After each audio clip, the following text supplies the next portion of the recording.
ಸಾಮಾನ್ಯವಾಗಿ ಒಂದು ಸಂವತ್ಸರದ ಫಲ ಅಂತ ಹೇಳ್ತಾರೆ ಪಂಚಾಂಗದಲ್ಲಿ ಯಾವಾಗಲೂ.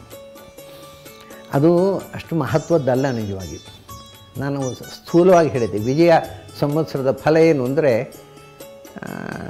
ಜಯಿಸುವುದು. ಆದರೆ ಜಯಿಸಬೇಕಾಗಿದ್ದರೆ ನಾವು ಕೊಟ್ಟೆಳೆದು ಮಲಗಿದರೆ ಯಾರೂ ಏನನ್ನೂ ಜಯಿಸೋದಿಲ್ಲ. ನಮ್ಮಲ್ಲಿ ಕ್ರಿಯಾಶೀಲತೆ ಇದ್ದಾಗ ನಾವು ಜಯಿಸ್ಬೋದು. ಅದರಿಂದ ನಾವು ಪ್ರಯತ್ನಶೀಲರಾದರೆ ನಾವು ಗೆಲ್ಲುತ್ತೇವೆ.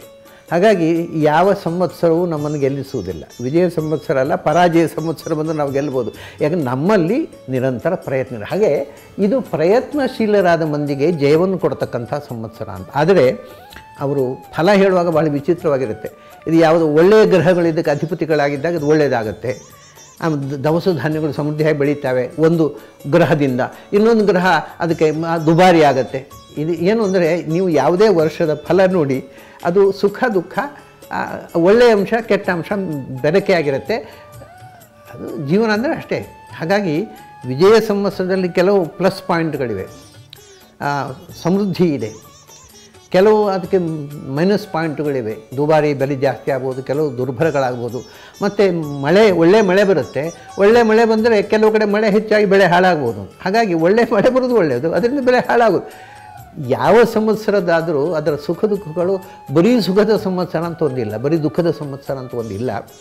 ಇದನ್ನು ಹಾಗೆ, ಇದು ಸುಖದ ಸಂವತ್ಸರ ಅಂತ ಹೆಸರು. ನಾವು ಪ್ರಯತ್ನಶೀಲರಾದಾಗ ಜಯಶೀಲರಾಗ್ಬೋದು ಅಂತ ಅಷ್ಟೇ. ನಾವು ಸುಮ್ಮನೆ ಸೋಮಾರಿಗಳಾಗಿ ಕೂತರೆ ಇದು ಕೂಡ ಪರಾಜಯದ ಸಂವತ್ಸರವೇ ಆಗುತ್ತೆ.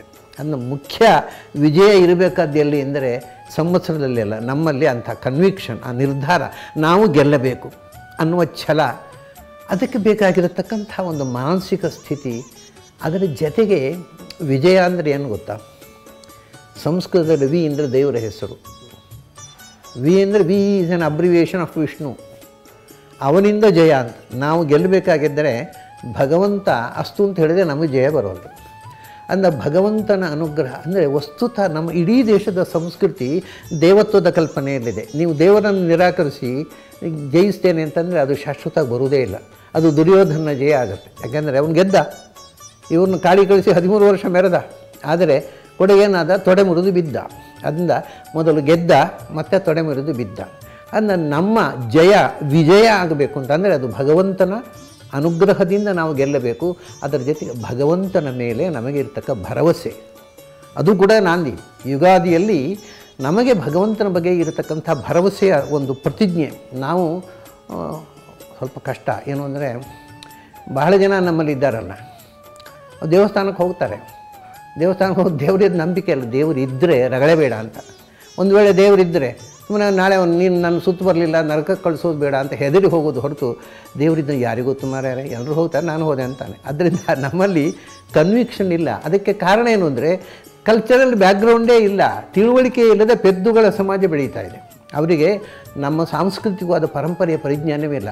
ಈ ಕಡೆ ಸರಿಯಾಗಿ ಇಂಗ್ಲೀಷು ಗೊತ್ತಿಲ್ಲ, ಈ ಕಡೆ ಸರಿಯಾಗಿ ಅಂದರೆ ವಿಜ್ಞಾನವೂ ಗೊತ್ತಿಲ್ಲ, ಈ ಕಡೆ ಫಿಲಾಸಫಿಯೂ ಗೊತ್ತಿಲ್ಲ. ಸ್ಯೂಡೋ ಫಿಲಾಸಫರ್ಸು, ಸ್ಯೂಡೋ ಸೈಂಟಿಸ್ಟ್ಗಳು ಬೆಳೀತಾ ಇದ್ದಾರೆ ನಮ್ಮ ದೇಶದಲ್ಲಿ.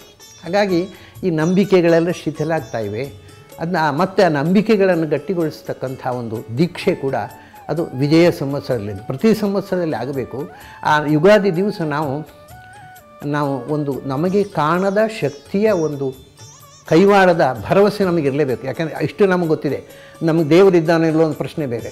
ಬಟ್ ನಾವು ಸ್ವತಂತ್ರರಲ್ಲ, ನಾವು ಎಣಿಸಿದಂತೆ ಆಗೋಲ್ಲ. ಯಾವುದೋ ಒಂದು ಕಾಣದ ಶಕ್ತಿಯ ಕೈವಾಡ ಇದೆ ನಮ್ಮ ಬದುಕಿನಲ್ಲಿ ಅನ್ನೋದು ಎಲ್ಲರಿಗೂ ಅನುಭವ ಸಿದ್ಧ.